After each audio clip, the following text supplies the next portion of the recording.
बाबूजी, अभी उनका थोड़ी देर पहले फोन आया था, बस बारात थोड़ी देर में आ रही है। तो जाओ बेटा, तैयारी में लग जाओ, उनके स्वागत में कोई कमी नहीं होनी चाहिए। ठीक है, जाओ जाओ जल्दी।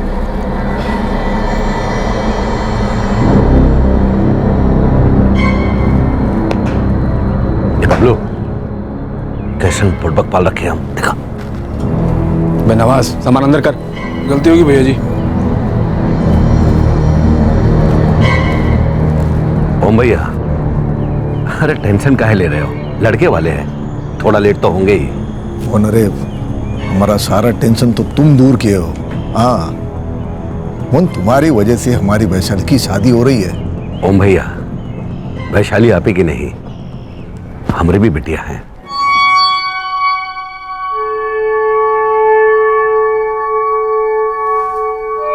वैशाली, ऐसे मुंह लटका के कुछ बदलने वाला नहीं है।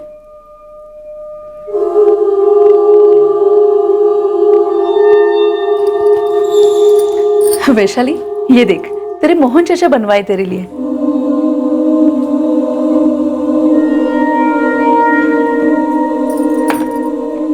तेरे मोहन चाचा सब कुछ सोच समझ कर रहा है। आशीष जैसा लड़का पूरे 7 जन्म में नहीं मिलेगा तुम्हें। लतिका भाभी, समझाओ इसे।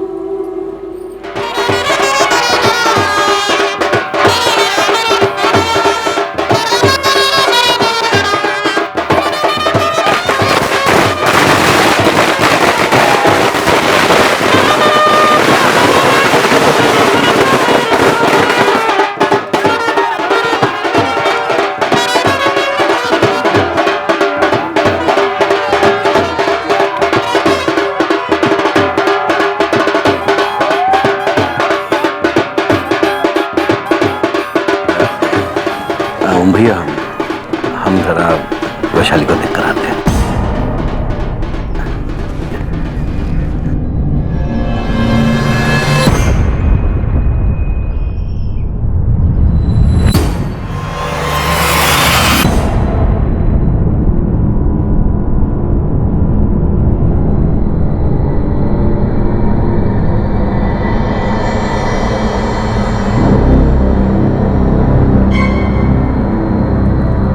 चलो जल्दी करो, और कह देते हैं सब कुछ प्यार से होना चाहिए, कोनो ड्रामे की जरूरत नहीं है।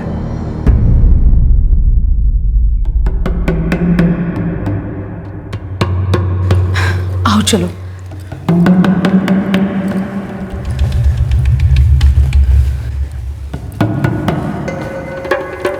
अब क्या हुआ? मुझे टॉयलेट जाना है। पर मुहूर्त का समय बीता जा रहा है वैशाली। बस 2 मिनट में आई।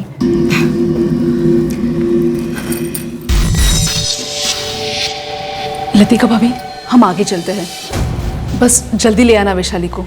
हाँ आराधना।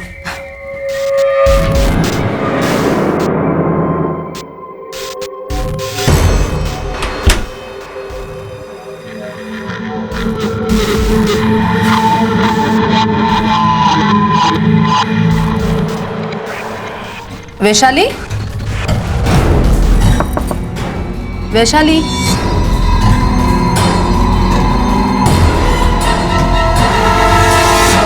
18 वर्षीय वैशाली सैनी अपनी होने वाली शादी से बेहद नाखुश थी। मंडप से कुछ ही कदम दूर, शादी के फेरों से चंद मिनट पहले वैशाली ने एक ऐसा कदम उठाया जिसकी वजह से कुछ सालों बाद सैनी परिवार को एक बहुत बड़ी कीमत चुकानी पड़ी।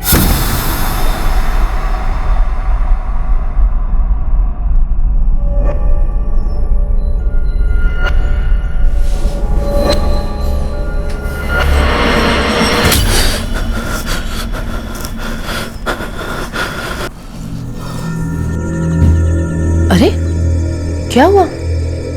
कोई बुरा सपना देखेगा? वो फिर से आई थी हमारे सपने में। भाग में लिखा कौन टाल सकता है जी? खुद तो गई, हमें भी जीती जी मार गई।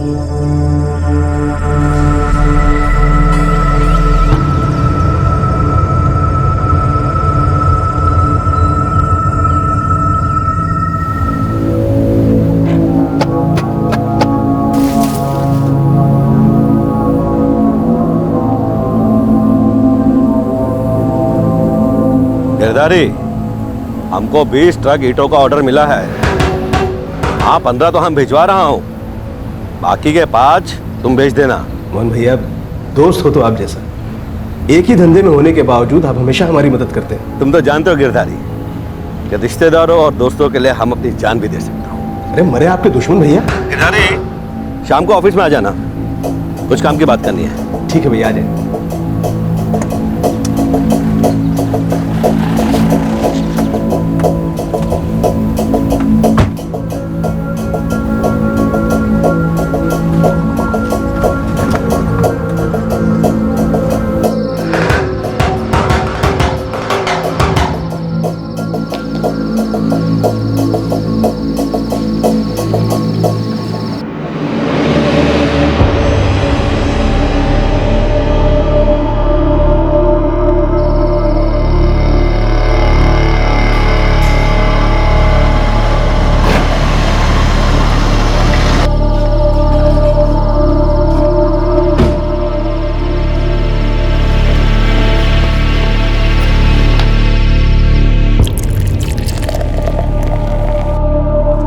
बड़ा सीधा सा ऑफर है गिरधारी।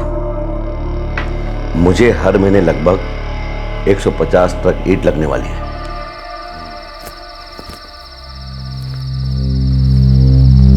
हाँ भाई, क्या बात है? चाचा, ये चौबे इंजीनियरिंग किधर पड़ता है? चौबे इंजीनियरिंग इस इलाके में नहीं है। वैसे ये बंसल साहब है कहाँ? एक पार्टी को मिल ले। अबे बोला था तुझे, चला चला कर बिल्कुल हालत खराब कर दी तूने। लेकिन साहब ने तो यहीं के बारे में बताया था यार। चल वापस चलते हैं। रुक भाई, थोड़ा पानी मिलेगा? यही रुको, लाते हैं।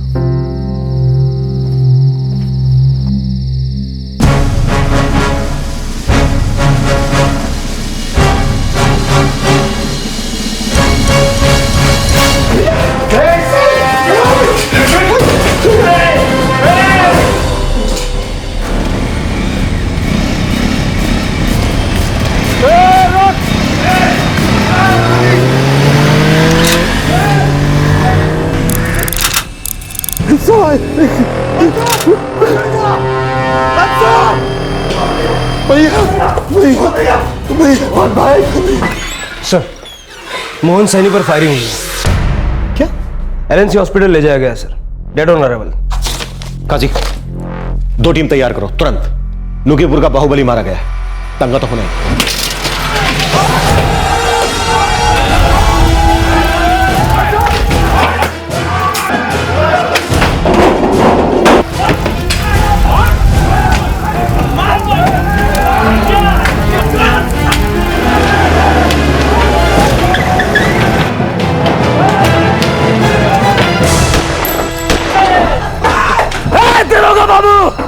गोली हम भी चला सकते हैं, खून के बदले खून मांगते हैं हम। भैया के कातिलों को ढूंढो।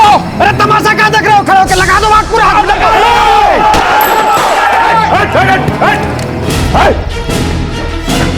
शांति बनाए रखिए। हम लोग आप लोगों से विनती कर रहे हैं कि शांति बनाए रखिए। वादा करते हैं हम आप लोगों से, मोहन सैनी के कातिलों को हम पकड़कर ही दम देंगे, लेकिन तब तक आप लोग शांत हो। पूरा का पूरा नुक्कीपुर जला के राख कर देंगे। अगर ऐसा करोगे फिर तो कातिल पकड़े जाने से। समझा रहे हैं, पहले हमें पता तो करने दो कि ये किसने किया। अगर शहर में इसी तरह से दंगे होते रहे फिर तो वो भाग निकलेंगे ना, कैसे पकड़ेंगे हम उनको? समझो बात को, ठीक है? भगत सर, अगर ये लोग आगे बढ़े तो फायरिंग का ऑर्डर दे देना। सर।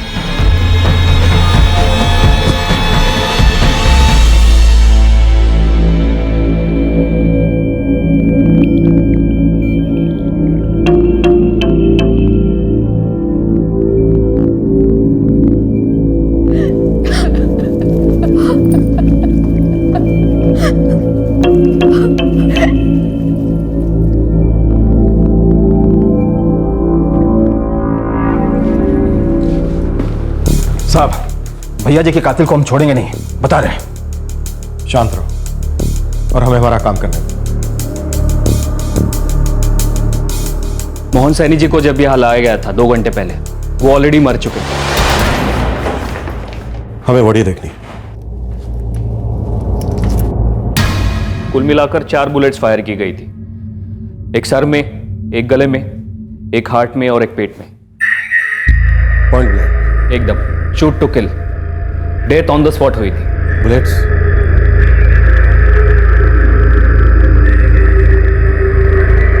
देसी कट्टा। उत्तर भारत में बाहुबली को पावर मैग्नेट कहा जा सकता है। पॉलिटिशियंस, प्रशासन, माफिया, बाहुबलियों के इनमें से कई दोस्त होते हैं और उतने ही दुश्मन भी। बाहुबली मोहन सैनी पर जानलेवा फायरिंग हुई थी। शूटर्स ने यह इंश्योर किया था कि वो जिंदा ना बचे। अब सवाल यह था कि क्या यह हत्या हाल ही में हुई किसी दुश्मनी की वजह से थी या फिर इस हत्या का कोई अतीत था, कोई बैक स्टोरी थी। आप मोहन सैनी के चचेरे भाई। देखिए, मोहन हमारे लिए सगे भाई से भी बढ़कर था। फिर तो लोग आपकी सुनेंगे। देखिए, समर्थकों को काबू में लाइए, इसी में सबकी भलाई है।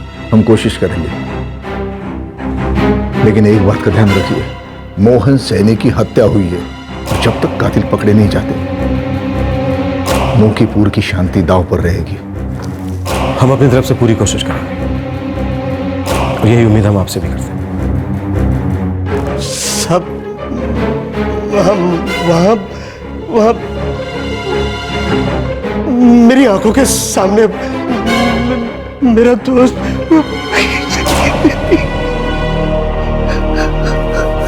पहले तो पता पूछे साहब। कहाँ का पता? वो कोई ऐसी जगह थी, पहले कभी नाम नहीं सुना। कोई चौबे इंजीनियरिंग। चाचा ये चौबे इंजीनियरिंग किधर पड़ता है? फिर बोले पानी पिला दो। थोड़ा पानी मिलेगा? ये रुको लाते हैं। और जब हम पानी लेके लौट रहे थे तो 2 बार धाए धाए सुने से, फिर 2 गोली और चली, कुल 4 बार सुने थे सर। फिर हम अपना राइफल ताने अंदर भागे, इतना में वो लोग धक्का मार के बाहर भाग गए।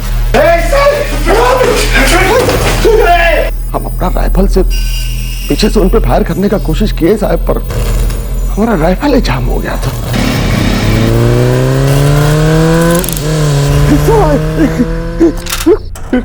गिरधारी साहब और हम मोहन भैया को गिरधारी साहब की गाड़ी में डाले और यहाँ ले आए। जब उनको गाड़ी में लेके जा रहे थे तो उन्होंने कुछ कहा? नहीं सर, कुछ नहीं बोले। मंसूर भाई, तुम उन दोनों शूटर्स को पहचान तो लोगे ना? बोल नहीं सकते साहब, सब कुछ इतना जल्दी जल्दी में हुआ कि ठीक से याद नहीं है उनके चेहरे। तुमने उनसे बात तो की थी? जी साहब, वैसे शायद पहचान लेंगे। वैसे साहब, हाल ही में मोहन भैया ने ऑफिस के बाहर सीसीटीवी कैमरा लगवाया था।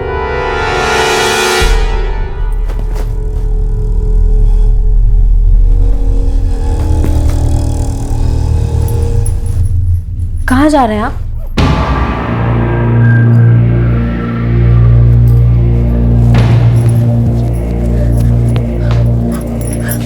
बताना पड़ेगा आपको, कहाँ जा रहे हैं आप? प्रिया, तुमको हम 1000 बार बोल चुके हैं, ऐसे वाहियात सवाल हमसे नहीं पूछा करो। और आज आखिरी बार समझा रहे हैं, आज के बाद हमसे नहीं पूछना। काहे ना पूछे?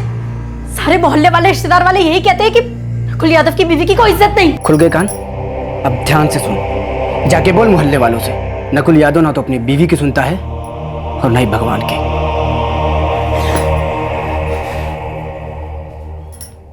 यहाँ से साहब, हम यहाँ से पानी लिए और पानी लेके हम यहाँ से ऐसे बाहर आए और यहाँ जब आए तो हम इधर गोली का आवाज सुने था ऐसे।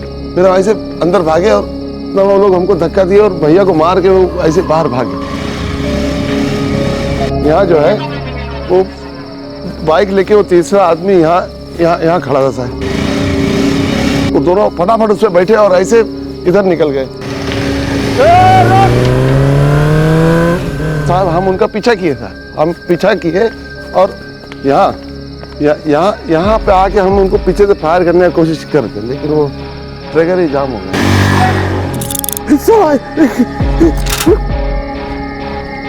कितनी पुरानी है? 9 साल से यहाँ काम कर रहे हैं सर, तब से हमारे पास है और आज तक कभी चला ही नहीं। मोहन भैया जैसे बाहुबली पर कौन हाथ डाल सकता था साहब? मगर इसे फॉरेंसिक भेजो और इसका लाइसेंस चेक करो। सर, मोहन भैया और हम यहाँ बैठकर बिजनेस की बात कर रहे थे, थोड़ी शराब भी चल रही थी, इतने में वो लोग यहाँ से आ गए। हम इतना डर गए थे कि हम वो टेबल के नीचे जाके छुप गए और जब वो लोग चले गए तो बाहर निकलकर चिल्लाने लगे।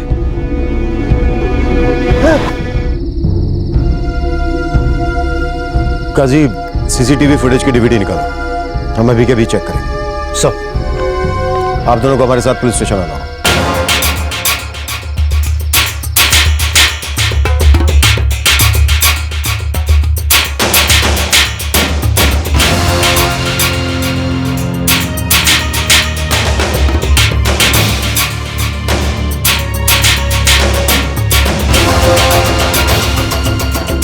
काजी रिमाइंड करना जरा, जो वो दोनों लड़के मंसूर से बात कर रहे हैं। जूम करो। ये है वो, पहचानते ही नहीं साहब, पहचान में नहीं आ रहे। जी साहब, कुछ दिखाई नहीं दे रहा। काजी बाइक।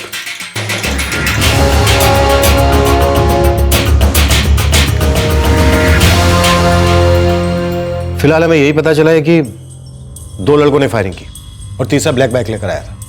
इनमें से एक लंगड़ा था भी है। जिसने भी ये किया है बहुत गलत किया है। मोहन भैया शेर आदमी थे, लाखों में एक।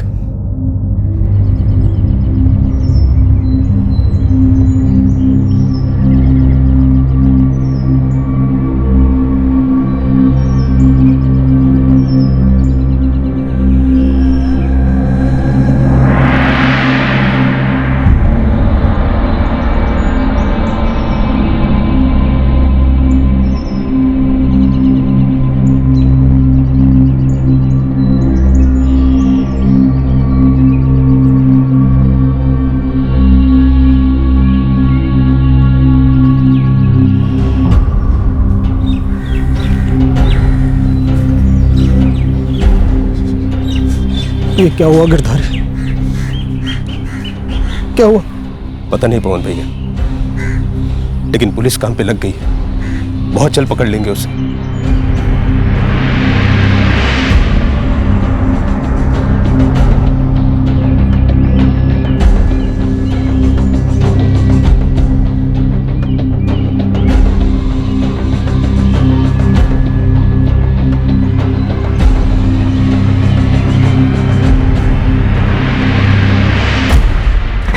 सर, मंसूर बेग की राइफल का लाइसेंस ठीक है। फॉरेंसिक ने बताया कि वाकई में जाम हो गई थी और सालों से कभी फायर नहीं हुई।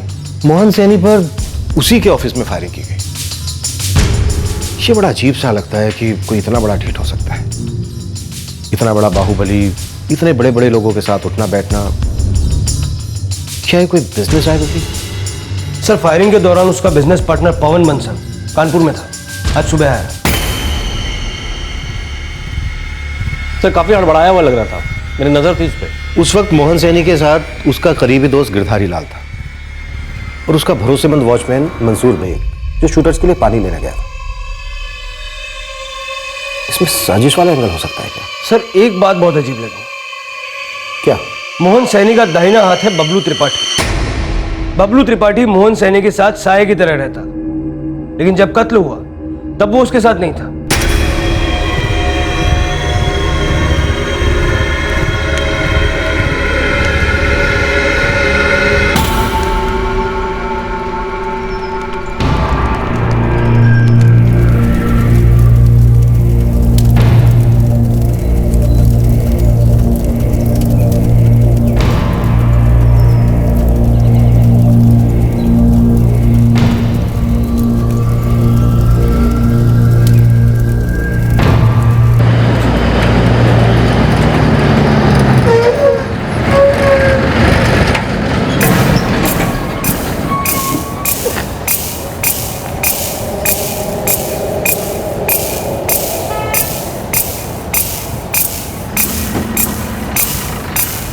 सतीश और हैदर, मेरी बात ध्यान से सुनो। आगे हम तीनों का साथ में रहना ठीक नहीं होगा। तुम दोनों बनारस के लिए निकलो, ठीक है? कब तक करण भाई? अबे, हम लोगों ने बाहुबली मोहन सैनी को ठोका है, किसी पनवाड़ी को नहीं। मामला लंबे टाइम तक चलेगा, ठीक है? चल, हाँ, चल मिलते हैं।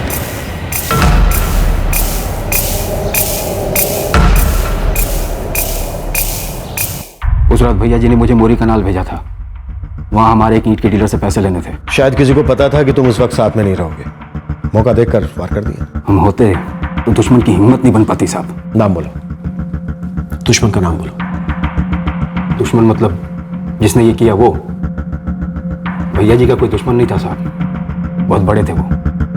उन पर हाथ डालना मतलब शामत होती। उन्हें मारने की तो कोई सोच भी नहीं सकता था। पर मार तो दिया ना बबलू, और अभी तक किसी की शामत भी नहीं आई। आप एक बार उसे पकड़िए तो सही, उसकी 7 पिनिया रहम की भीख न मांगी, तब कहिएगा। ये जो तुम दुश्मन की बात कर रहे हो, कहीं कोई दोस्त तो नहीं? क्या मतलब साहब? कौन बंसल? बंसल साहब? नाना। क्यों नहीं, बिजनेस में पार्टनरशिप थी, और पार्टनरशिप को दुश्मनी में बदलने में ज्यादा वक्त नहीं लगता। कंपनी का नाम मोहन सैनी ब्रिक्स है, पिछले 12 साल से चल रही है। मैं तो अभी सिर्फ 3 साल से जुड़ा हूं। ये सारा बिजनेस सिर्फ और सिर्फ मोहन भैया की वजह से ही चल रहा है। कोई ऐसा सोने का अंडा देने वाली मुर्गी को भला क्यों मारेगा? वो ही मारेगा जिसे सोने का अंडा नहीं मिल रहा हो, जिस मुर्गी से जलता हो। तुम्हारे बिजनेस का कोई छोटा प्यादा, जैसे कि गिरधारी लाल। गिरधारी? हो ही नहीं सकता। गिरधारी तो मोहन भैया का जिगरी दोस्त था। मोहन भैया तो उसे अपनी लाइन में बिजनेस दिलाने की बहुत कोशिश करते थे, बल्कि वो तो उसे हमारा तीसरा पार्टनर बनाना चाहते थे। जो तुम्हें खटक रहा था? अरे नहीं, हम तीनों तो दोस्त थे, बहुत अच्छे दोस्त। मोहन भैया ने गिरधारी को पहले भी छोटे मोटे काम दिलवाए थे, बल्कि जिस दिन उनकी मौत हुई उसी दिन वो उसे 20 टका दिला रहे थे एक काम के लिए। तुम्हारी भी एक ईंट की भट्टी है ना? जी हाँ है, क्योंकि मोहन भैया ने मुझे खुद बढ़ावा दिया था। वो कहा करते थे कि कुछ बिजनेस अकेले भी करो। ऐसे थे मोहन भैया, दिलदारों के दिलदार। आप उनके किसी भी करीबी से पूछ लीजिए। क्या हुआ साहब, फिर से बुलाया आपने? ये बुलाना बुलवाना तो चलता ही रहेगा बबलू, जब तक केस चलेगा। अच्छा, मोहन सैनी और गिरधारी के बीच किसी तरह की कोई कश्मकश थी क्या? मेरा मतलब बिजनेस कंपटीशन? ऐसा कुछ था नहीं कभी। गिरधारी भैया जी के दोस्त जरूर थे, पर बिजनेस में कोई बराबरी नहीं थी। गिरधारी तो भैया जी की कंपनी में आना चाहते थे साहब। मोहन सैनी ने गिरधारी को कभी मना किया, या फिर बहुत कम परसेंटेज की पार्टनरशिप दी? उतना तो हम नहीं जानते साहब। ये क्या बकवास कर रहे हैं आप? मोहन भैया थे, हमने कभी उनके साथ कंपटीशन की ही नहीं। उन्होंने खुद उंगली पकड़कर हमें ये धंधा सिखाया। शायद तुम अपने पैरों पर खड़ा होना चाहते थे। तो फिर हम अपने पैरों पर कुल्हाड़ी क्यों मारेंगे साहब? उन्हें मारकर हमारा क्या फायदा? ये तो तुम हमें बताओगे ना। देखिए साहब, आपके पास मेरे खिलाफ एक इतना सा भी सबूत है? बिल्कुल है। तुम जिंदा हो, यही सबूत है। 2 लोग आकर तुम्हारे मोहन भैया पर 4 गोलियां दाग देते, और तुम्हें एक छोटी सी खरोंच तक नहीं आती। ये गलत है साहब। आप मुझ पर शक सिर्फ इसलिए कर रहे हैं क्योंकि मर्डर के वक्त मैं वहां मौजूद था ना। ये तुम्हारी गलतफहमी। अगर हमें तुम पर थोड़ा सा भी शक होता ना, तो तुम्हारी जन्म कुंडली अब तक हमारे सामने। सर, पवन बंसल, गिरधारी लाल, बबलू त्रिपाठी और मंसूर बेग सभी की कॉल रिकॉर्ड्स चेक किया। कहीं कुछ शक करने जैसा नहीं मिल रहा। कितने दिनों के कॉल रिकॉर्ड्स चेक किए? पूरे 1 महीने के। सारे कॉल्स, सारे पर्सनल और प्रोफेशनल कॉन्टैक्ट्स चेक किए। कहीं कोई क्रिमिनल कनेक्शन नहीं है। 4 गोलियां चली, और चारों की चारों गोलियां ऐसी जगह पर लगी जहां से बचने की कोई उम्मीद नहीं। एक भी गोली खाली नहीं। पेशेवर किलर्स से मोडस ऑपरेंडी देखो, पैदल आना, मोटरसाइकिल पर भाग जाना, और मोटरसाइकिल एकदम टाइम पर। 4 गोलियां चली, और चारों की चारों बिल्कुल सही निशाने पर। और सबसे बड़ी बात, देसी कट्टों का इस्तेमाल। एक बार में एक ही गोली चलती है, देसी कट्टे को दोबारा लोड करना पड़ता है। ठंडे दिमाग से आराम से दोबारा लोड करो। ये नौसुखियों का काम नहीं हो सकता। काजी एक काम करो, देसी कट्टा बनाने वाले, बुलेट्स बेचने वाले इलाके के जितने भी हिस्ट्री शीटर्स हैं, सबको राउंड अप करो।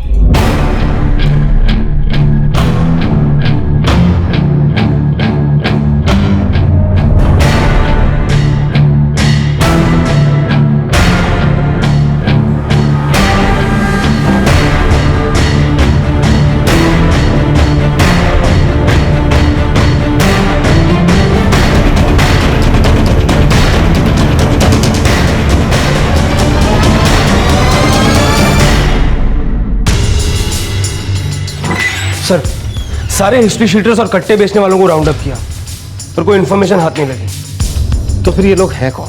सर, गोल मंडी का पिंटू अब्बास कट्टों का एक्सपर्ट है। शादी के बाद क्रिमिनल लाइन छोड़ दी है, लेकिन अभी खबरी बनना चाहता है। बुलाओ उसको। थाने में आज तक थप्पड़ ही खाए थे साहब, पहली बार समोसे खा रहा हूँ। अगर ढंग के खबरें निकले तो पैसे भी खिला सकता हूँ। पूरी कोशिश करूंगा साहब। साहब वो गोलियां देख सकता हूँ?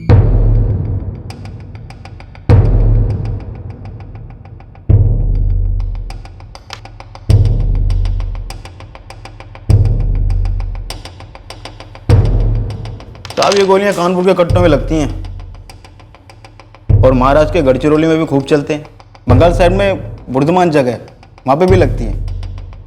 कहने का मतलब साहब कि कट्टों की कोई जात नहीं होती, कट्टा कहीं का और गोली कहीं की। मुद्दे पे आ पिंटू। मुद्दा चांस का है साहब। ये कट्टों का खेल भी चांस का होता है। आधे से ज़्यादा कट्टे तो एक फायर के बाद कभी चलते ही नहीं, और कुछ कट्टे तो साहब बैक फायर भी करते हैं, उड़ाने वाला खुद ही उड़ जाता है। और कुछ खास कट्टे भी होते हैं साहब जो कभी धोखा नहीं देते। 4 गोलियां चली थी, चारों निशाने पे लगी। निशाना था मोहन सैनी। हमें लगता है ये काम किसी पेशेवर का। वही तो कह रहा हूँ मालिक, ऐसे कट्टे सिर्फ पेशेवर ही इस्तेमाल करते हैं। मोहन को अगर कोई खतरा होता भी तो हमसे कभी नहीं कहता, हम लोगों को टेंशन में कभी नहीं डालता। हाँ, लेकिन इसका मतलब ये नहीं है कि उनके दुश्मन ना हो या फिर उन्हें धमकी नहीं मिल रही। इतनी बड़ी हस्ती, इतना रुतबा, इतना पैसा, कोई ना कोई जलने वाला होगा ही। एक बात आपसे जरूर कहूंगा, लोग मोहन से जलते कम थे, डरते ज्यादा थे। मोहन से बैर लेना मतलब अपने ही पैर पर कुल्हाड़ी मारने के बराबर था।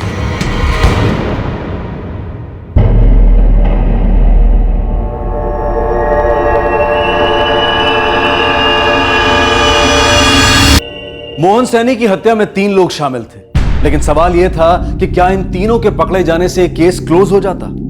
कौन था मोहन सैनी का असली हत्यारा जिसने ये सुपारी दी थी? ये पेशेवरों का काम है साहब, पर सुपारी नहीं है। क्या मतलब? मतलब साहब ये काम पैसों के लिए नहीं हुआ। मोहन सैनी नूकीपुर का बादशाह था। ऐसे कई बड़े राजा महाराजा हुए हैं जिन्होंने पूरी दुनिया पर हुकूमत की है, और उन्हें किसी दुश्मन ने नहीं बल्कि अपनों ने मारा। मोहन सैनी का सबसे करीबी था उसका चचेरा भाई ओम प्रकाश सैनी। इन दोनों के बीच जैसा दिखता है शायद वैसा है नहीं, और जैसा है वो दिखता नहीं। ओम प्रकाश की ट्रैकिंग शुरू करता हूं।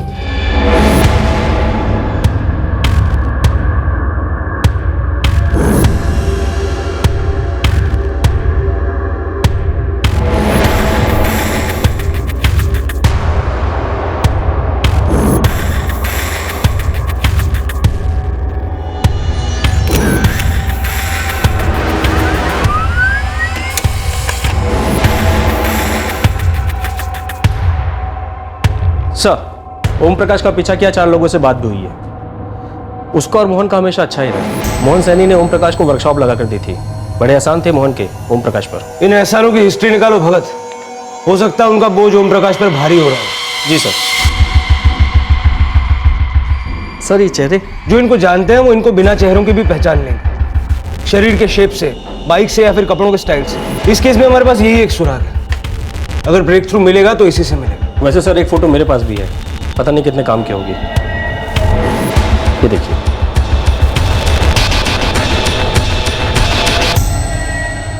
बबलू, अब तक नहीं पता चला वो लोग कौन थे? अब तक कुछ नहीं पता चला भाभी जी, ना हमारे लोगों को और ना ही पुलिस को।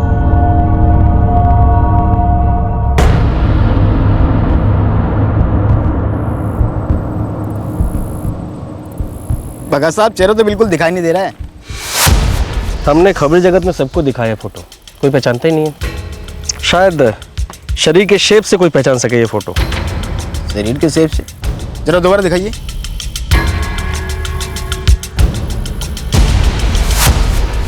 भगत साहब, ये जो सबसे पीछे बैठा है ये क्या तनिक लंगड़ाता है क्या? वो टीवी फुटेज में देखे थे आप? हाँ हाँ, शायद लग रहा था। भगत साहब थोड़ा फॉरवर्ड कीजिए। बस करण जोशी नाम है इसका। कौन करण जोशी? साहब ज़्यादा तो नहीं मालूम, बस एक बार मिला था धीरनपुरा जेल में इससे। वहाँ लंगड़ा जोशी के नाम से जाना जाता था। ये हिस्ट्री सीटर है। धीरनपुरा जेल से आपको पूरा पता मिल जाएगा।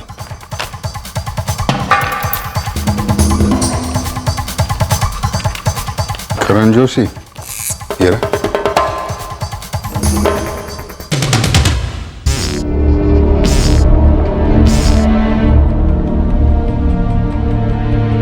यही था वो साहब, यही लड़का था। हाँ भाई, क्या बात है? चाचा ये चौबे इंजीनियरिंग किधर पड़ता है? रोक साले, रोक! साहब यही है, पक्का यही है साहब। काजी, रिकॉर्ड पे से एड्रेस ले लो, उठा लेते हैं साले को।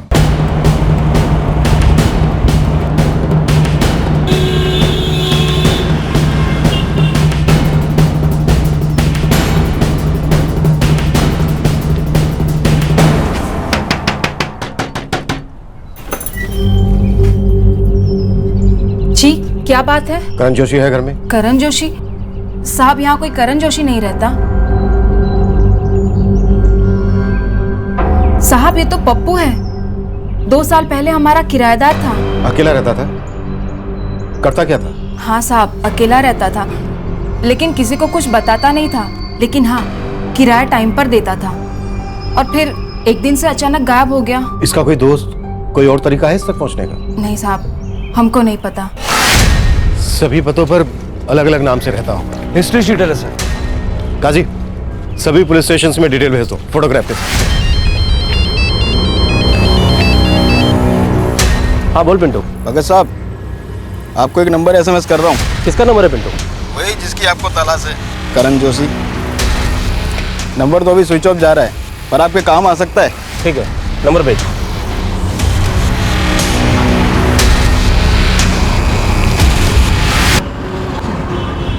सर, करण जोशी का नंबर मिल गया। काजी, इस नंबर के डिटेल्स निकलवाओ।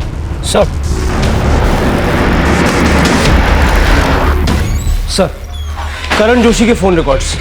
मर्डर की रात, मर्डर के वक्त करण के फोन की लोकेशन थी नूकीपुर का सपूरी इलाका। मोहन सैनी का ऑफिस भी सपूरी में ही है? सर, मर्डर से पहले करण की एक नंबर पे लगातार बात होती रही। किसका ये नंबर? किसी नकुल यादव का नंबर। नकुल यादव?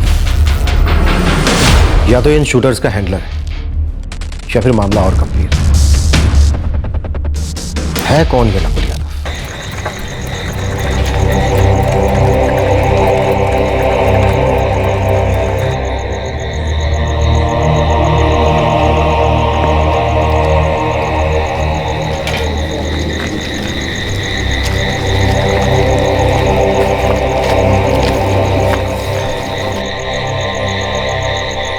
मोहन सैनी के हत्यारों में से एक शूटर करण जोशी की पहचान हो चुकी थी।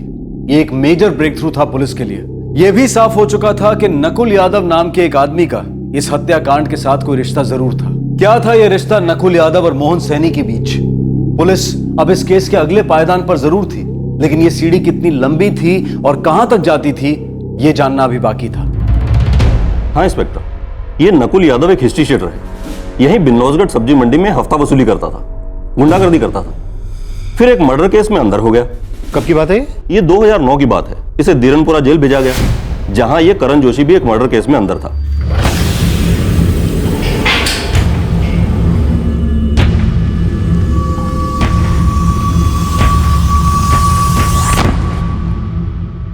हो सकता है इन दोनों ने जेल में हाथ मिला लिया हो, अपना गैंग बना लिया हो। मोहन सैनी के शूट आउट में इस करण जोशी के अलावा 2 लड़के और थे। इस नकुल ने गैंग बना लिया होगा। ये पेशेवर हथियारों का काम हो सकता है क्या? ना, पेशेवर हत्यारे ज्यादातर अकेले ऑपरेट करते हैं। अगर ये पेशेवर हत्यारे नहीं है तो फिर है कौन? और मोहन सैनी से इनकी क्या दुश्मनी हो सकती है? कल आइसक्रीम पॉइंट पर आया था वो अपनी बीवी के साथ। एक छोटा बच्चा भी है, शायद लड़का है। किसकी बात कर रहे हो तुम? आशीष।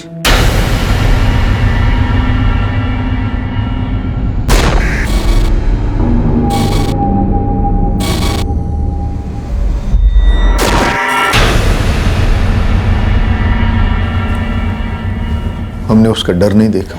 कोनो ड्रामे की जरूरत नहीं है।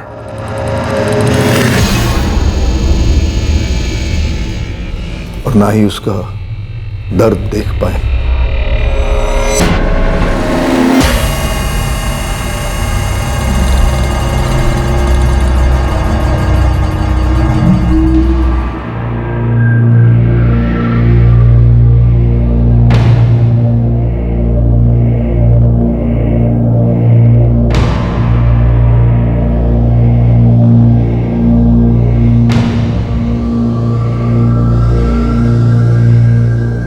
अगर नकुल यादव की कोई भी खबर तुम्हें मिलती है तो सबसे पहले तुम हमें बताओगे, ठीक है?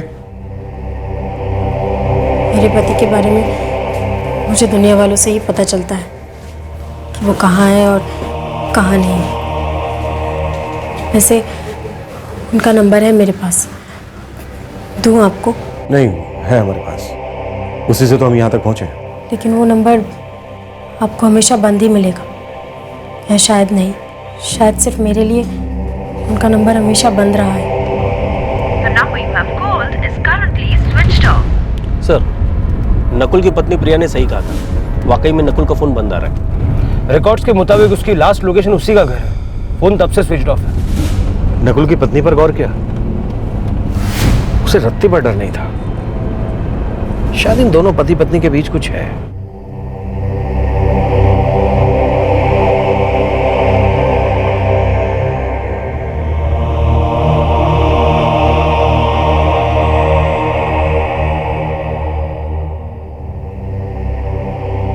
नकुल यादव? हाँ, आप जानते हैं उसे? जी हाँ, बहुत अच्छी तरह जानता हूँ। हमारे धंधे का लड़का है, उसकी भी ईंट की भट्टी है। एक बार हमें बहुत बड़ा कॉन्ट्रैक्ट मिला था, इतना बड़ा कि उसे पूरा कर पाना मुश्किल था। तो मैंने सोचा कि नकुल से भी कुछ ट्रक ईंटें मंगवा लेता हूँ। मैंने उससे बात भी कर ली थी,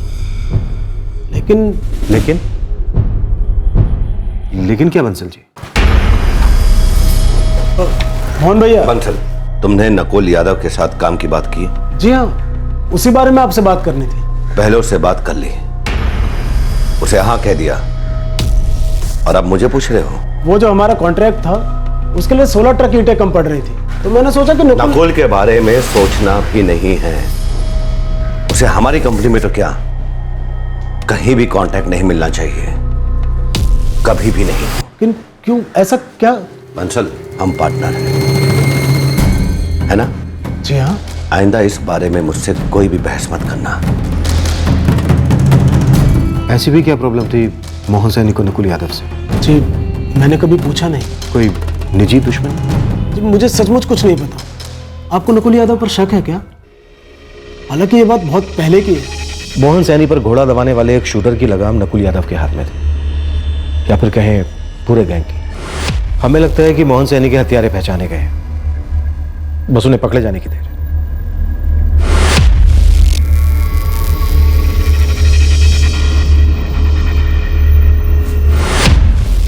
संजय भैया जी। बबलू भैया, आप मैं भैया जी मत बोलिए। हम इस कुर्सी को भैया जी कहते हैं संजय। भैया जी सुनने की आदत डाल लीजिए। आपको अपने पापा से भी आगे जाना है।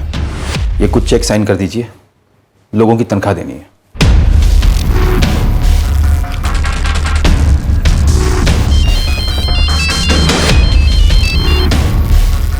जी, पुलिस को मोहन के हत्यारों के बारे में पता चल गया बबलू।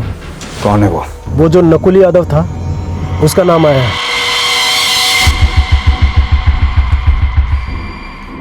क्या हुआ? किसका फोन था? नहीं, किसी का नहीं संजय भैया जी।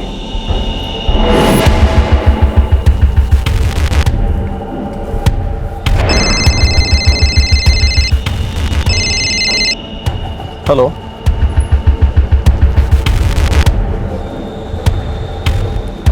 नकुल यादव 4 साल बाद? हम मोहन भैया की ऑफिस की दहलीज पे सालों से बैठे, पर अंदर क्या बात हो रही है कभी सुनने की कोशिश नहीं की साहब। कभी सुनने की कोशिश नहीं की, पर देखा तो होगा नकुल यादव की मोहन सैनी के साथ क्या दुश्मनी थी? ये हमें नहीं पता साहब। हाँ, पर इतना कहेंगे कि नकुल यादव एक बार ऑफिस आया था, तब मोहन भैया नहीं थे, वो बंसल साहब से मिला था। मोहन भैया ने कहा कि नकुल को कॉन्ट्रैक्ट में शामिल मत करो और ना ही उसका फोन उठाओ। मैंने वैसा ही किया और नकुल ऑफिस पहुंच गया। जी हाँ, दूसरे ही दिन आ गया। कहाँ जा रहे हो भाई? अरे सुनो तो, रुकिए। कहाँ जा रहे हैं आप? रुकिए, नहीं रुकिए, एक मिनट बात सुनिए। मंसूर, आने दो। बंसल साहब, आप मेरा फोन क्यों नहीं उठा रहे हैं? मैंने सारी ईंटें तैयार करवा दी, आप है कि फोन ही नहीं उठा रहे? हम तुम्हें इस कॉन्ट्रैक्ट में शामिल नहीं कर सकते। अरे लेकिन क्यों? क्योंकि मोहन भैया नहीं चाहते कि तुम हमारे साथ काम करो। नकुल मोहन सैनी से मिला था, कुछ हुआ था दोनों के बीच? मुझे कुछ नहीं पता सर, और ना ही कभी मोहन भैया ने इस बात का जिक्र किया। पर हाँ, वो नहीं चाहते थे कि नकुल इस धंधे में रहे। ऐसा क्यों था, ये उन दोनों के बीच की बात है। काजी, इलाके में जितने भी ईंट भट्टी वाले हैं उन सबसे पता करो कि उन सभी ने नकुल यादव को बॉयकॉट किया था क्या? बाहुबली की बात को कौन टालता सर? पर क्यों? बाहुबली मोहन सैनी और नकुल यादव के बीच ऐसी क्या दुश्मनी थी?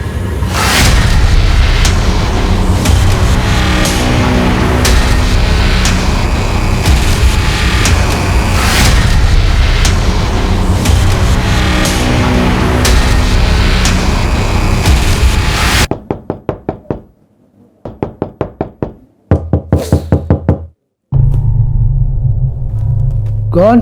मैं बब्बन।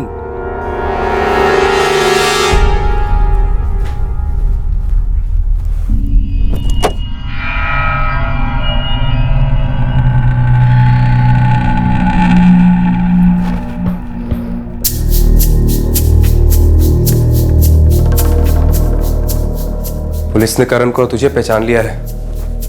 तेरे घर भी गई थी पुलिस। पूरा शहर जान गया है कि मोहन सैनी को नकुल यादव ने मरवाया है। हाँ, मरवाया मैंने मोहन सैनी को, लेकिन क्यों मरवाया ये जानता है कोई? मोहन सैनी ने बनी बनाई जिंदगी बिगाड़ दी थी मेरी। कोई भी डीलर मुझसे माल लेने को तैयार नहीं था, न तो यहाँ और न ही शहर के बाहर। नुकसान पे नुकसान किए जा रहा था। अरे बड़ी मुश्किल से गलत धंधे छोड़कर ईमानदारी से रोटी कमा रहा था, लेकिन साले ने उसमें भी टांग अड़ा दी और मेरे दिल पे वार किया। उसका क्या, मैं क्या हक बनता उसको मेरी जिंदगी में दखल दे? खरीद रखा था क्या साले ने सबको?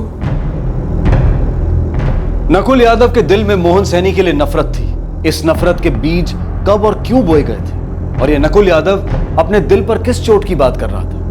ईंटों के बिजनेस और हथियारों के बीच में यह दिल का क्या मामला था? पुलिस ने अब अपनी तहकीकात को रिवर्स गियर में डाल दिया था। वर्तमान की सड़क से उतरकर पुलिस अतीत की सड़क पर चली गई थी। हाँ सर, हम नकुल यादव से ईंटें खरीदते थे बीच बीच में, लेकिन बाद में हमने बंद कर दिया था। कोई खास वजह? मोहन भैया, उनका आदेश था कि नकुल को लाइन से ही आउट करना है। लेकिन क्यों? इस क्यों का तो कोई जवाब नहीं साहब। बाहुबली से कोई सवाल करता है भला? मोहन भैया ने ये खुद कहा था कि अगर नकुल यादव तुम्हें फ्री में भी ईंट देना तब भी तुम उससे ईंटें मत खरीदना। यहाँ तक कि मोहन भैया ने नकुल यादव की ईंट भट्टी में मजदूरों को जाने से भी मना कर दिया था। मोहन भैया ने हमसे कहा था कि नकुल यादव की भट्टी पे काम नहीं करना।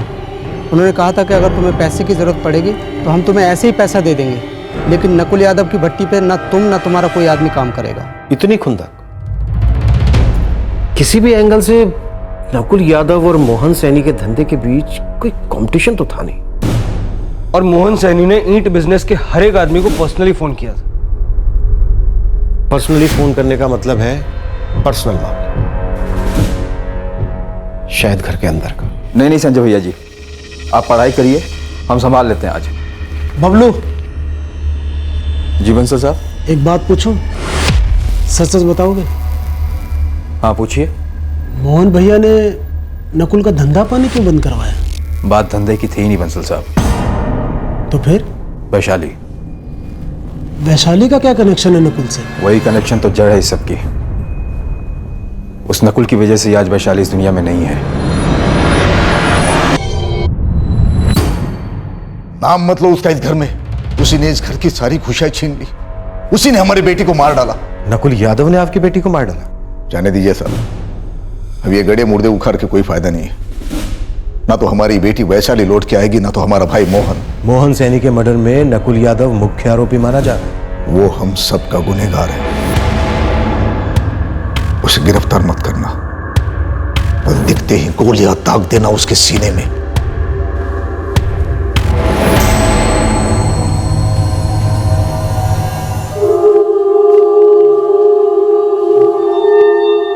पता नहीं क्यों, पर जब मैंने ओम प्रकाश के घर में पहली बार वैशाली की फोटो देखी थी, तभी मुझे लगा था कि कहीं ना कहीं वो इस केस से जुड़ी है। वैशाली सैनी, जिसकी 4 साल पहले अपनी शादी के दिन ही मौत हो गई थी, उसका आखिर इस केस से क्या ताल्लुक था?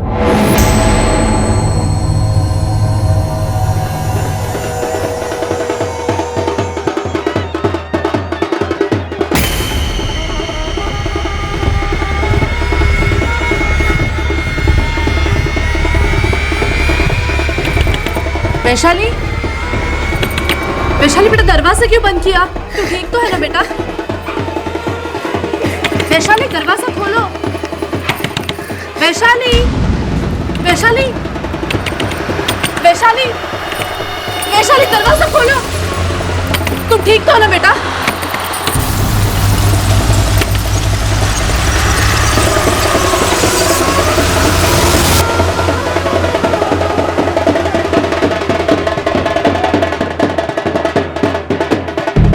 अराना जाके देखो कि वैशाली अब तक क्यों है। जाओ। बस।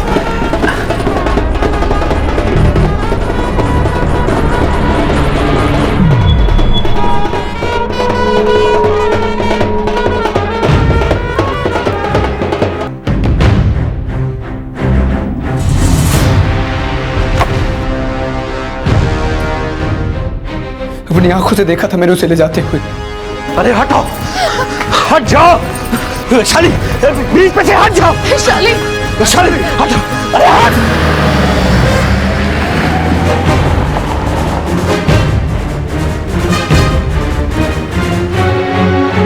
वैशाली सैनी को लाए थे यहाँ पे, बता सकती है कौन से कमरे में? जी आप कौन? जी मैं उनको दोस्त हूँ। आई एम सॉरी पर वो नहीं बच पाई।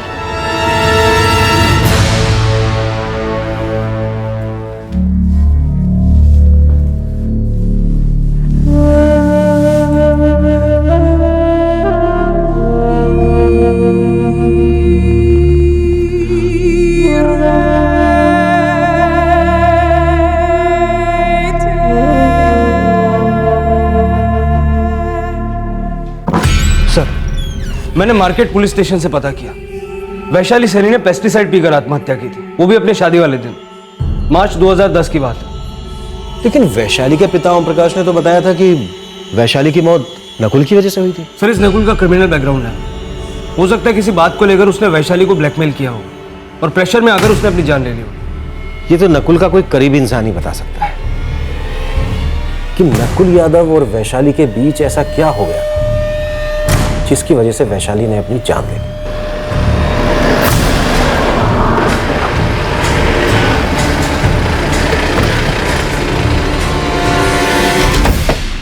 पति के बारे में जितना जानती थी मैं आपको बता चुकी हूँ, इससे ज्यादा मैं कुछ नहीं जानती। वैशाली के बारे में क्या जानती हो? क्या तुम्हें पता है कि मोहन सैनी और तुम्हारा पति नकुल यादव के बीच कशमकश चल रही थी? क्या तुम्हें पता है कि वैशाली ने आत्महत्या क्यों की थी? मैं कुछ नहीं जानती। मैं तो ये भी नहीं जानती कि उन्होंने मुझसे शादी क्यों की थी। बस इतना जानती हूँ कि वो मुझसे बिल्कुल प्यार नहीं करते।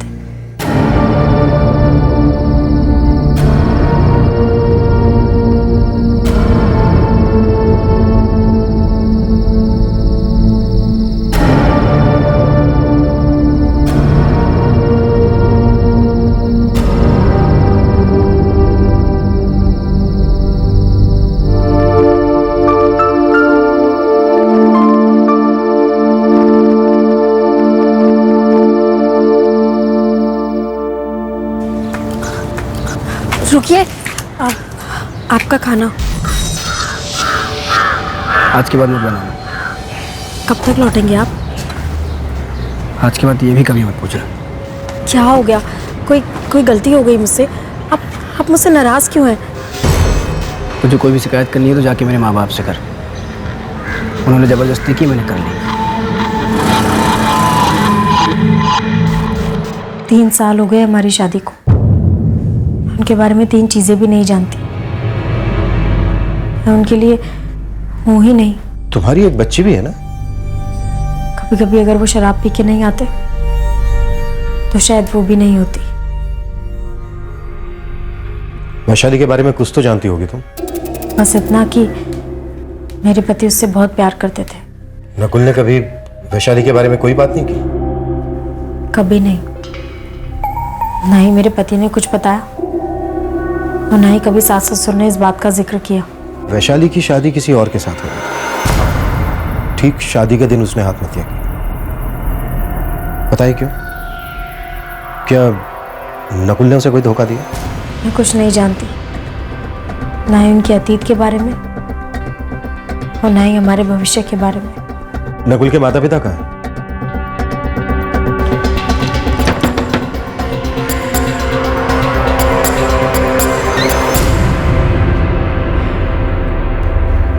हमारा नकुल से बहुत ज़्यादा मिलना जुलना नहीं है इन दिनों, और पहले भी कभी नहीं था। वो हमेशा से अपने में रहता था। वैशाली के साथ क्या रिश्ता था उसका?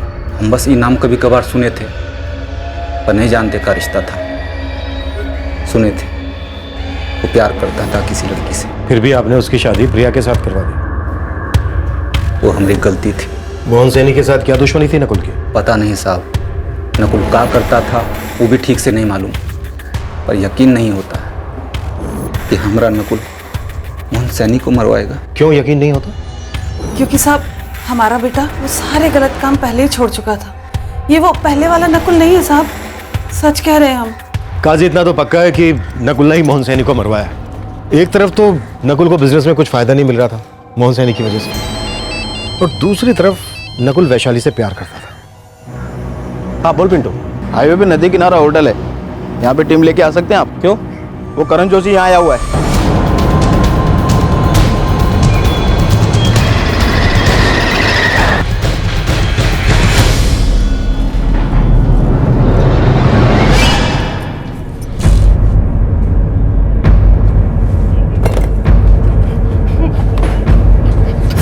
करण जोशी उर्फ लंगड़ा जोशी, अब हम तुझे खिलाएंगे स्पेशल थाली।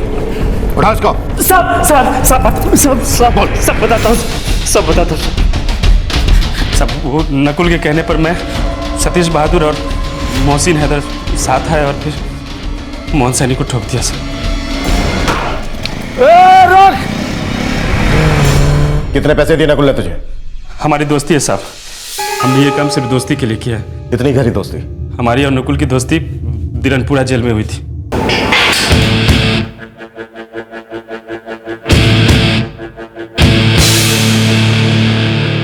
नकुल वहां अपने पहले मर्डर केस में आया था सर। किसका मर्डर किया था उसने? किसका मर्डर किया था उसने? उसी के बस्ती का एक आदमी था साहब। क्या कर रहे हो? जेल में सतीश और हैदर भी साथ आए। फिर हमने अपनी गैंग बना ली।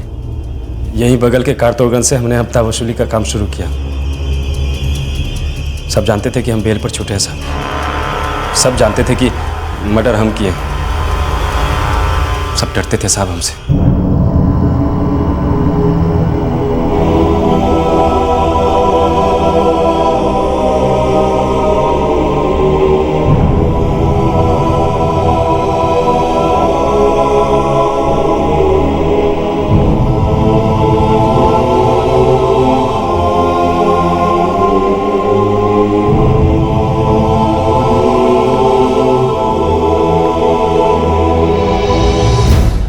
सब कुछ अच्छा चल रहा था साहब।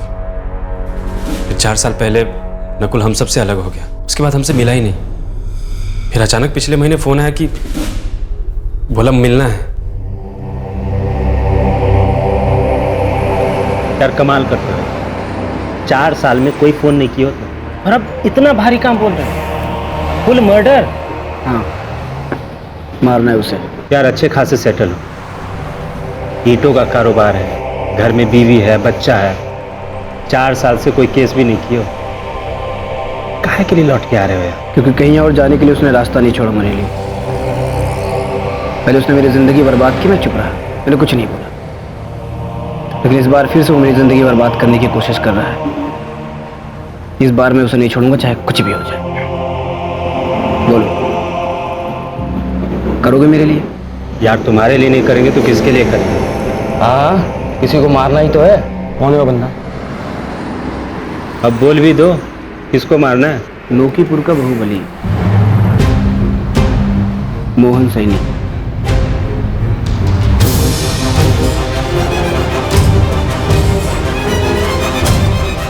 अब बोलो, करोगे या नहीं? ना कहने का तो कोई सवाल ही नहीं था सर। हम तीनों ने हाथ मिलाया नकुल से। नकुल 4 साल पहले अलग क्यों हुआ था तुम लोगों से? साहब नकुल ने गलत धंधा ही छोड़ दिया था, और जब गलत धंधा छूट गया तो हम जैसे गलत दोस्त भी छूट गए उससे। ऐसा क्या हुआ था उसकी जिंदगी में कि वो एकदम से सुधर गया? प्यार हो गया था उसको वैशाली से। जी सर।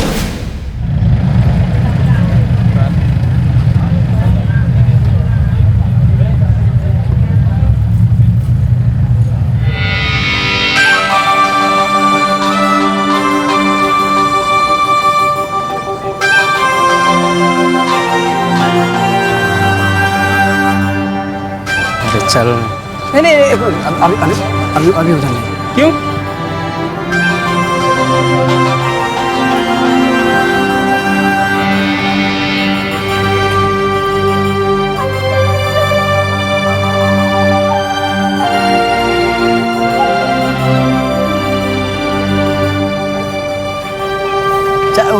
रिजवान भाई एक मिनट,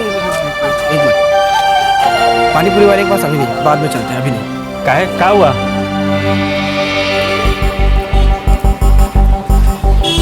पसंद है तो बात कर लो भाई।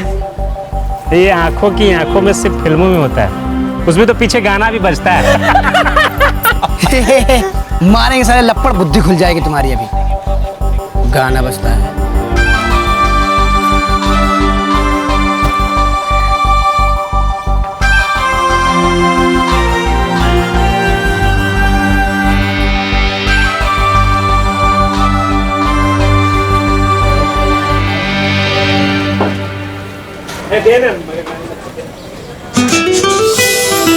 भैया ये कितने का दिया?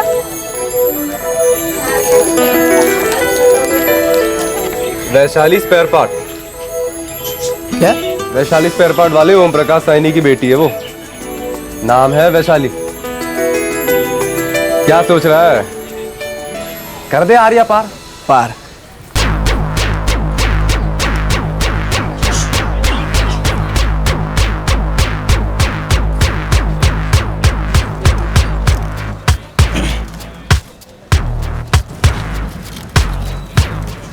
भैया एक ये पैकेट देना और ये लाल वाला।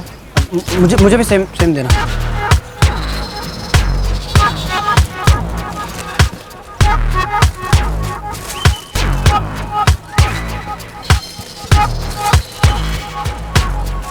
मेरे कितना हुआ? नकुल भैया मजाक कर रहे हैं क्या? आपसे थोड़ी पैसे लेंगे। आइंदा से उससे भी मत लेना। जी भैया। और भाई कर ली बात? अबे समझ में नहीं आ रहा यार, कैसे बात करूं?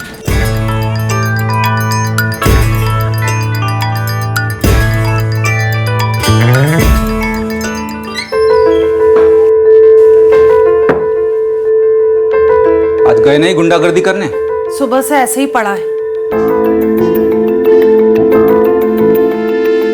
अगर इतना ही खाली समय है तो खेतों पर आकर काम में हमारा हाथ काहे नहीं बटाता? आज तक कभी आया है जो अब आएगा? रात दिन खून पसीना एक करते हैं इज्जत से रोटी कमाने के लिए, और ये हमारा लड़का ऐसा नालायक कैसे पैदा हो गया आज तक समझ नहीं पाए। पता नहीं कब सुधरेगा, कौन सुधारेगा इसे?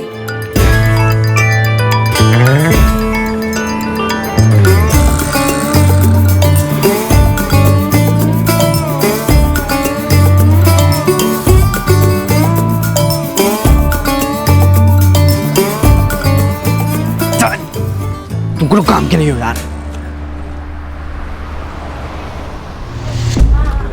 क्या है? क्या? रोज देखते हो, बात करनी है?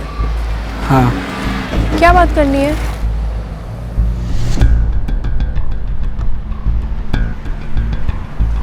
ये क्या है, मुझे क्यों दे रहे हो? वैशाली तुम मुझे पसंद हो। नाम के अलावा और क्या जानते हो मेरे बारे में? यही कि तुम कॉलेज पढ़ती हो, अच्छी लड़की हो, और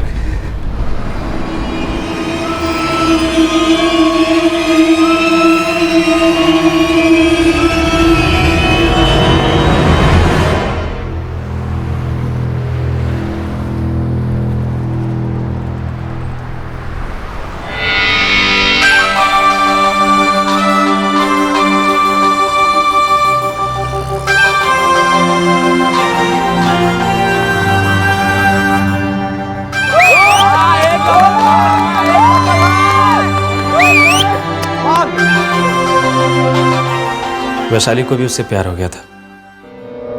उनकी लव स्टोरी शुरू हो गई। वैशाली के घर वालों को पता नहीं चला? पहले वैशाली को पता चला साहब। क्या? नकुल की असलियत। जब बाजार में दुकान वाले मुझसे पैसे नहीं लेते थे ना, तभी मैं समझ गई थी कि जिससे मैं प्यार करती हूँ वो क्या करता है। क्या करता है? तुम लोगों को डराकर उनसे हफ्ता लेते हो, उनकी मेहनत की कमाई उनसे छीनते हो। मैं ऐसे इंसान से प्यार नहीं वैशाली, अगर ये काम मैं छोड़ दूँ तो रहने दो, ये आसान नहीं होगा। गुंडागर्दी भी आसान नहीं है वैशाली। मैं तुम्हारे लिए बदल सकता हूँ। हमेशा के लिए? आज से अभी से सारे गंदे काम छोड़ दूंगा और सिर्फ अच्छे काम करके ही पैसे कमाऊंगा।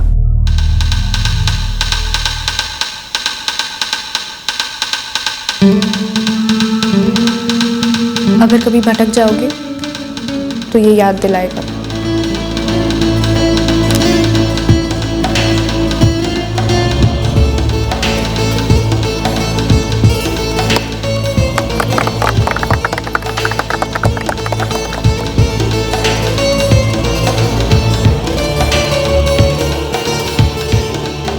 नकुल ईंटों की लाइन में चला गया।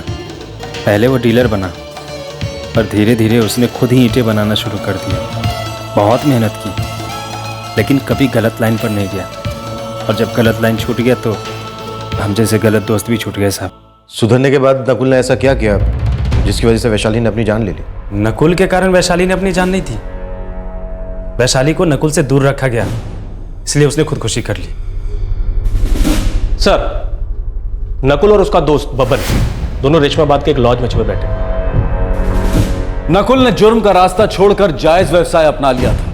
अपने पुराने क्रिमिनल दोस्तों से भी उसने दूरी बना ली थी।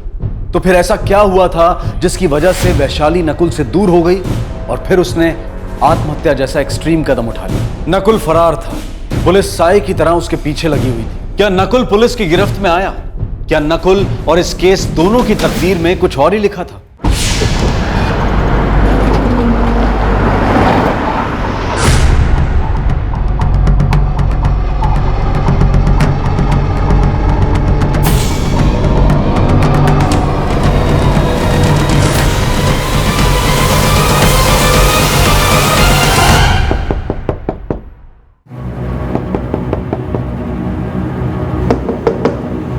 कौन है? Room cleaning sir.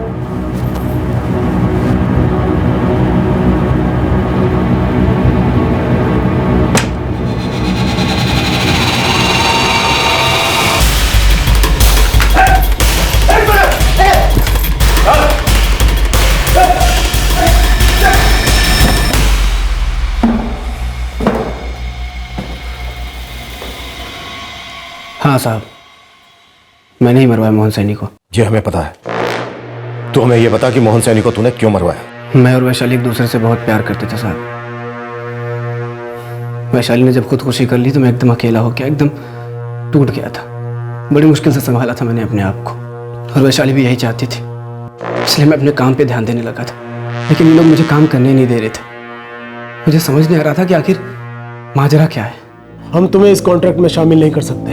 अरे लेकिन क्यों? क्योंकि मोहन भैया नहीं चाहते कि तुम हमारे साथ काम करो। बंसल साहब, ऐसे थोड़ी होता है। मेरा काफी कुछ दांव पे लगा हुआ है।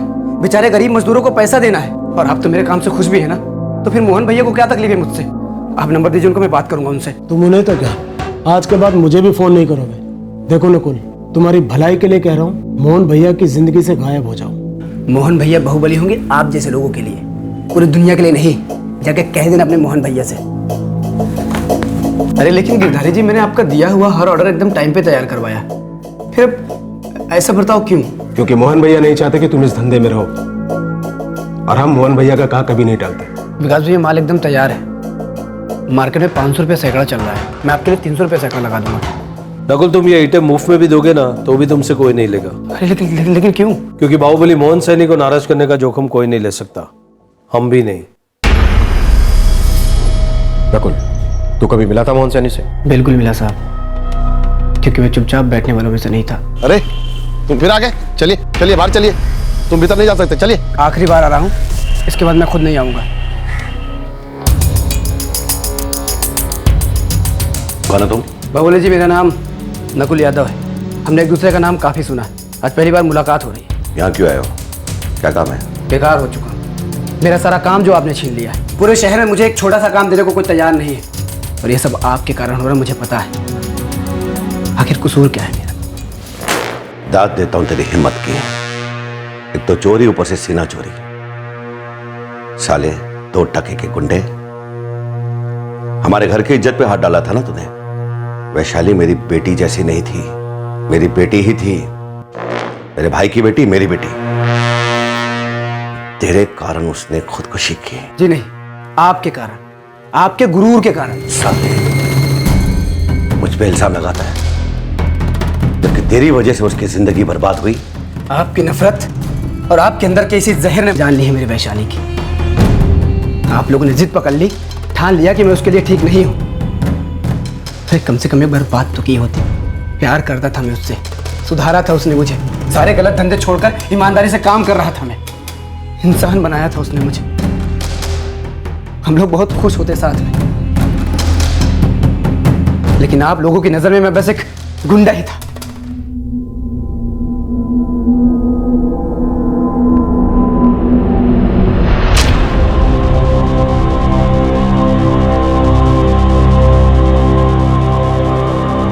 साहब, उसके बाद तुम्हारा कहर ही टूट पड़ा।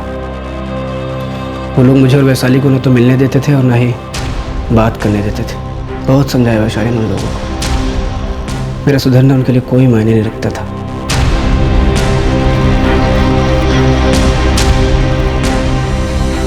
नकुल!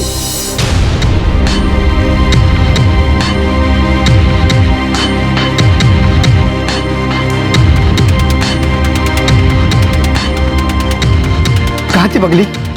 फोन क्यों नहीं उठा रही थी? अरे रो क्यों रही? कुछ तो बोल। मुझे 1 मिनट के लिए भी अकेला नहीं छोड़ते। मेरा फोन भी ले लिया मुझसे। अभी भी कॉलेज के बाहर 2 बंदे खड़े हैं। मैं कैसे भी करके पिछले गेट से भाग आई हूँ। लेकिन अचानक ये तेरे घर वाले ऐसा बर्ताव क्यों करने लगे? मेरे चाचा है ना मोहन सैनी, उनका एक चमचा है बबलू। उसने एक बार हम दोनों को एक साथ देख लिया और उसने जाके बाबूजी और चाचा को बता दिया। औकात क्या है उसकी? वो लड़का मारपीट करता है, गुंडागर्दी करता है। अरे वो क्रिमिनल है, क्रिमिनल। पहले ऐसा था बाबूजी, अब उसने सारे बुरे काम छोड़ दिए पूरी तरह से। वैशाली चुप कर। देख, क्रिमिनल हमेशा क्रिमिनल ही होता है। आप एक बार मेरी बात सुन लीजिए ना, मैं सच कह रही हूँ। बाबूजी, चाचा भी बहुत ही अच्छा लड़का है। तू चुप कर। तुम भैया शांत हो जाइए, गुस्सा मत कीजिए। बच्ची है, रास्ते से भटक गई है। हमारी नजर में बहुत अच्छा रिश्ता है। अगर आप कहे तो बात चलाए। मोहन, तुम बात कर लो। वैशाली को हम मनाते हैं। मेरे घर वालों ने मेरी शादी कहीं और तय कर लिया नकुल। हम कहीं भाग चलते, कहीं दूर चले जाते हैं। ठीक है, ठीक है। मैं कुछ करता हूँ। आज रात को आऊंगा मैं तेरे घर। मैं इंतजार करूंगी। मैं उस रात उसके घर गया था साहब, लेकिन मोहन सैनी के आदमी मिलिट्री की तरह उसके घर के चारों तरफ फैले हुए थे। मैं हर रात इस उम्मीद में जाता कि शायद आज पहरा नहीं होगा, लेकिन हर रात मैं निराश ही वापस आता था। फोन पर भी बातें नहीं हो पा रही थी? नहीं साहब, कई बार तो सोचा अपने गैंग को इकट्ठा करूं और भिड़ जाऊं मोहन सैनी के आदमियों से और भगा के ले जाऊं मैं अपनी वैशाली को, लेकिन कुछ भी गलत ना करने की मैंने कसम खाई थी। और एक रात मुझे उसका फोन आया था। नकुल! वैशाली, कहाँ हो तुम? मैं घर पे हूँ, मम्मी के फोन से बात कर रही हूँ मैं। तुम ठीक तो हो ना? मैं ठीक नहीं हूँ, बिल्कुल ठीक नहीं हूँ। तुम कहाँ हो? तुम आने वाले थे ना? मैं तो रोज आ रहा हूँ वैशाली, पर क्या करूँ, तुम्हारे घर के बाहर पूरी फौज खड़ी है। परसों शादी है नकुल। तुम डरो मत वैशाली, मैं शादी वाले दिन आके तुमको ले जाऊंगा। उस दिन सबका ध्यान भी बटा रहेगा। आना जरूर। मैं उस लड़के से शादी नहीं करना चाहती। मैं तुम्हारे अलावा किसी और से शादी नहीं करना चाहती। अगर तुम नहीं आए ना तो मैं अपनी जान ले लूंगी। मैं जरूर आऊंगा।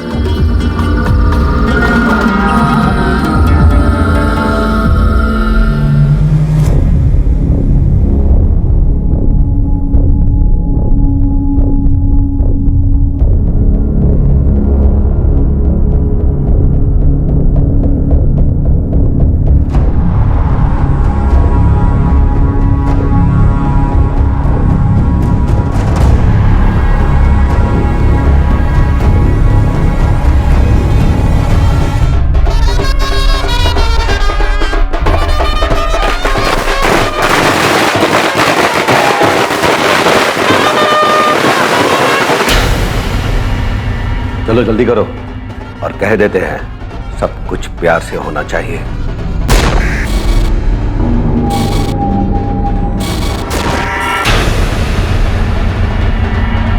वैशाली ने वही किया जो उसने कहा था। वो मेरा इंतजार करती रही, मैं नहीं पहुंच पाया तो उसने खुद को मार दिया। आखिरी बार मैंने उसे एम्बुलेंस में ले जाते हुए देखा था, शायद तब तक मुझे छोड़ के जा चुकी थी।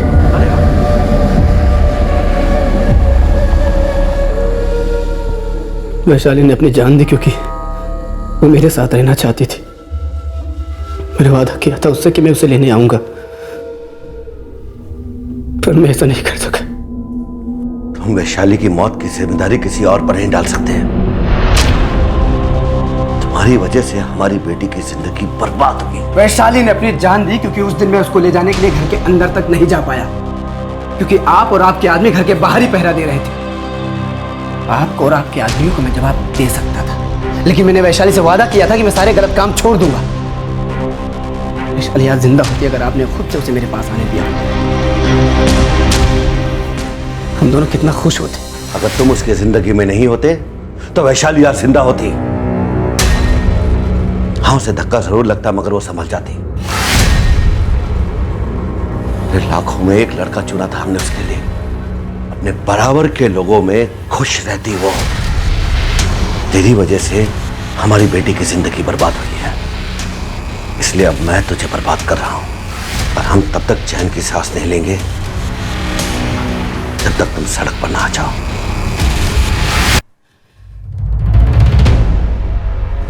मोहन सैनी ने वैशाली को मुझसे अलग कर दिया और उसके जिद और ताकत ने वैशाली को मार दिया। मेरी मेहनत से जो कुछ भी खड़ा किया था उसको गिराना चाहता था। मोहन सैनी को मरवाना मुझे गलत नहीं लगा, इसलिए मैंने उसे मरवा दिया। वो मेरा और वैशाली हम दोनों का गुनहगार था। मैंने उसको उसके किए की सजा दे दी। तुमने सिर्फ मोहन सैनी को ही सजा नहीं दी, बल्कि एक साथ कई लोगों को सजा दी।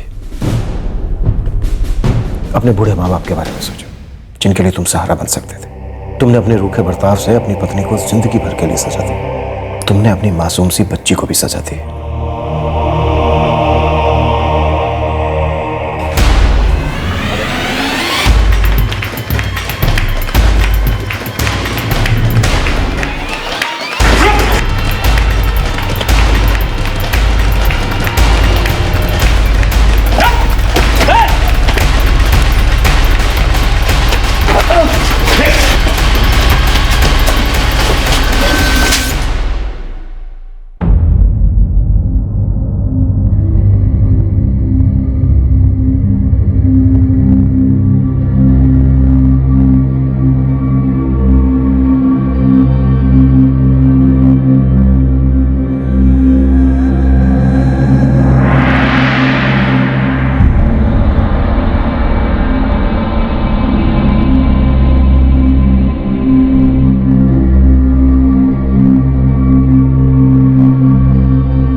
नकुल यादव और उसके साथी करण जोशी, सतीश बहादुर और मोहसिन हैदर पर आईपीसी की धारा 302 के तहत हत्या के लिए, धारा 34 के तहत कॉमन इंटेंशन के लिए और आर्म्स एक्ट 3 सबसेक्शन 25 के तहत मुकदमे चलाए जाएंगे। सभी आरोपी इस वक्त जुडिशियल कस्टडी में हैं। क्या वैशाली और मोहन सैनी की जानें बच सकती थी? शायद हाँ, अगर थोड़ी बातचीत हुई होती, कुछ बातें कही गई होती, कुछ बातें सुनी गई होती, अगर थोड़ा समझदारी का माहौल बनाया गया होता तो शायद ये मौतें टल सकती थी। लेकिन दुर्भाग्यवश जब भी जज्बातों की जंग छिड़ती है तो सबसे पहली गोली समझदारी के सीने पर दागी जाती है। वैशाली की भावनाओं की किसी ने कोई कदर नहीं की। नकुल के सुधरे हुए वर्तमान को नजरअंदाज कर उसके क्रिमिनल पास्ट की वजह से उसे रिजेक्ट कर दिया गया। शायद मोहन सैनी का अपना एक दृष्टिकोण था कि नकुल जैसा एक्स क्रिमिनल वैशाली के लिए ठीक लड़का नहीं है। लेकिन ये सारी बातें आमने सामने बैठकर एक इमोशनल लेवल पर भी तो की जा सकती थी ना, क्योंकि जब किसी की जान चली जाती है तब अलग दृष्टिकोण बहुत ज्यादा मायने नहीं रखता। वैशाली की दुखद आत्महत्या के बाद भी मामले को संभाला जा सकता था, लेकिन शायद ये किसी को सूझा ही नहीं, या फिर किसी ने जरूरी नहीं समझा कि नकुल यादव के साथ बात की जाती। अगर मोहन सैनी बदले की भावना से नकुल का ईंटों का बिजनेस बंद ना करवाता तो शायद ये हत्या हुई ही ना होती। अब 2 हत्याएं तो हुई थी और नकुल और उसके साथीदारों के साथ साथ उनके रिश्तेदार भी उम्र कैद की सजा काटेंगे। और वो रिश्तेदार जेल के बाहर रहकर आजाद दुनिया में दर्द की सलाखों के पीछे यादों की काल कोठरी में तिल तिल कर जिएंगे। अगर ध्यान से देखा जाए तो ज्यादातर जुर्म की कहानियों में सबसे बड़ा आरोपी होता है वो कदम जो शायद बहुत देर से लिया गया या फिर लिया ही नहीं गया। आपसे फिर मुलाकात होगी क्राइम पेट्रोल सतर्क में एक और नए केस के साथ। तब तक अपना ख्याल रखें, सुरक्षित रहें और याद रखें, stitch in time saves time, यानी कि वही बात जो हम सब के लिए बेहद जरूरी है और हम बार बार कहते हैं, सही वक्त सही कदम, सतर्क रहें। जय हिंद। इस तरह के और भी एपिसोड देखने के लिए हमारे चैनल को सब्सक्राइब करें और बेल आइकन दबाना ना भूलें।